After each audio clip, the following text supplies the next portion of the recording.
So today I want to talk about different tools that you can use in between sessions or when you haven't booked time to work on yourself and maybe your feet are sore or they're just bugging you or you're just not feeling good. So there's some kind of like little maintenance tools that I've found, and the three I'm going to cover today I picked up in Japan. So let's go take a look at that.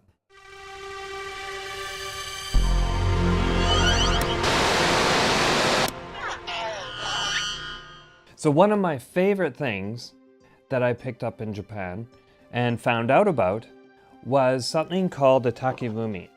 And take in Japanese basically means bamboo. So as you can see, this is a piece of bamboo, right? You can see the different layers there, right? So like that, they cut it, and then sometimes they put little grooves in. Other ones I've seen, they've actually drilled holes in and put little kind of divots or little things that stick up, and then that gives you some extra pressure points as well. But I just really love these because they also look nice, right? Like the actual ones. You can get them in plastic as well, but I prefer these bamboo ones. And how I was first introduced to them was actually, I was on, I think it was Japanese Airlines. And there's like a little gallery where they had the snacks and stuff. There was this sitting on the floor, and right beside it was a little reflexology chart. And basically you stepped on this thing, and that's all you do, is you step on this and it loosens up and applies more circulation in the plantar surface of your feet, right? And so it helps your feet, especially when you've been sitting in an airplane, right? Just feel absolutely amazing. So when I was introduced to this and I was stepping on this, you know, in the mid-flight, my body felt really great, right? This was such a great little tool and so simple, right? But it works amazing. And yeah, it's pretty popular in Japan, and especially in the older generation. I think they even have like a little saying that if you step on this, you know, 100 times a day, every day, you will be, you know, live to be over 100. Look at the shape of it. It's basically to work your arch. So you can find anything lying around your house. Like I've even used the edge of a step, and you can kind of apply pressure to, you know, the arch of your foot that way, right? Another thing that you could use is you could use like the, you know, where sometimes where the floors, two floors join, and they've put a little strip of wood in between there, and that really works as well. Oh yeah, I have another one here that I've picked up. It's sort of a variation on it, and it's a bit more kind of pointed, and I found this one as well, and it's meant to be stepped on for your arch as well. And this one, because it's smaller, it's a bit more like kind of sharp, and you are putting your whole body weight down on this. So I would recommend maybe leaning against a wall, something support, so you can kind of gently, just with one foot, apply pressure down, right, on this. Takebumi, highly recommended. They come all in all sorts of shapes and sizes, and you know, some are in plastic and stuff. But I just like the look and the feel of the wood. So if you can find this, cool. If not, there's lots of other options. Next one I want to cover is called a toe spreader. And what this is going to allow is your toes to be open up, because when we shove our toes and our feet in shoes, they tend to turn into, they don't work for us anymore, and our feet are meant to move around, right? So if we're wearing shoes and our feet aren't able to move around, and our toes inside of our shoes, then the shoes are too tight. They're not allowing us to have that ability to work the muscles and things like that. So it's really great to just, shed your shoes, and after a hard day's work, or just any time your feet feel tired, put these things on. Open up the little head here. Here, I've got one in a package here. This is what it looks like.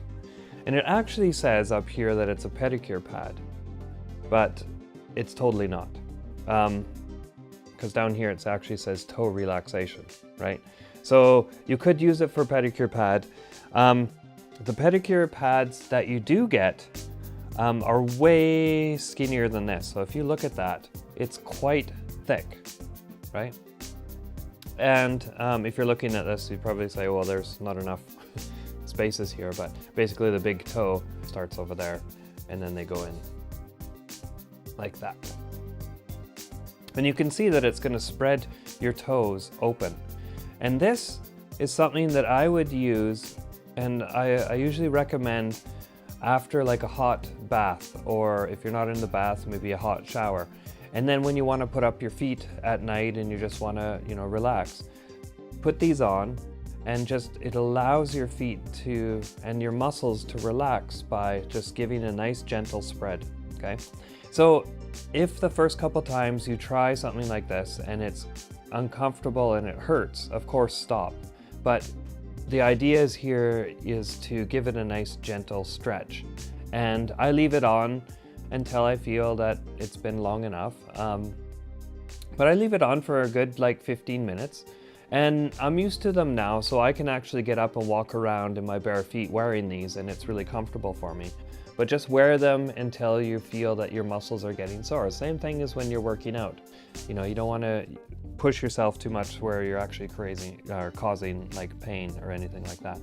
But these are amazing. And they come in a package like this. Again, you can find little rocks to put your toes apart. You can find little pieces of foam and you can cut them up, and so you can get creative if you don't, if you can't find these actually things. So highly recommend these. So the next one that I want to cover is something that I picked up in a little beauty boutique type place in Japan, and it looks like this.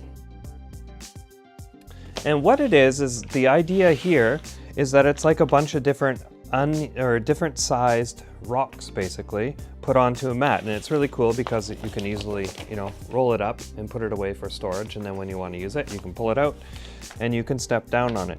And you'll notice that there is quite difference in the size of rocks, and well, they're plastic, but the size and shapes of things. So here is going to be very pointed, and so again, if you do find this type of thing, just be very gentle, not to, obviously you don't want to jump up and down on it. So again, I would recommend sort of leaning against a wall or having one near so you can keep your balance, and then just use one foot at a time and ease yourself into it. And the thing that I like about this is you can see that it kind of goes from the outside here, where it's not as pointed pressure, to more deeper pressure with these tall mounds in the middle here. And so this is just a really great thing because sometimes you can't get outside, or you don't want to. The beach might be dirty when you shed your shoes and walk around. And so this is a nice little thing that you can have at any time. In places like China and Japan and stuff, people have made reflexology paths where they can walk around, and they have nice little, some of them have little rails that you can sort of ease your way into. But yeah, just anytime you can walk around and allow your feet to get as much pointed pressure, and just get your feet out of shoes and allowing for different movements, right? Because the world that we live in, we're walking on flat surfaces, we put our feet in shoes, and so everything's flat. The sidewalks are flat, the stairs that we walk on are flat.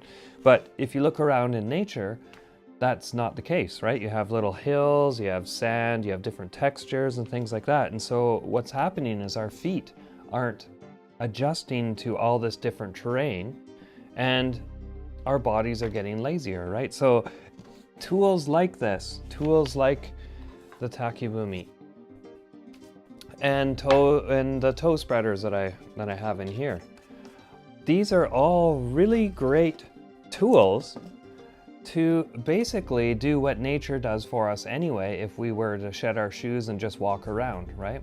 But because we do, at least I live in a city, and you never know what you're going to step in. These kind of assist in allowing your feet to still maintain all those muscles and minute movements that the feet are so amazing at adapting to, right?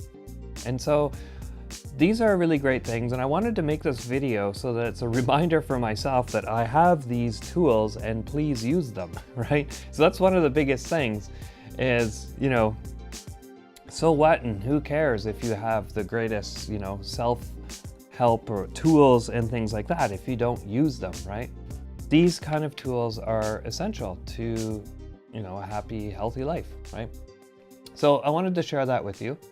If there's any tools that you use on a regular basis that have given you great benefit, I'd love to hear about them. Anyway, thanks for watching, and I will catch you in the next video.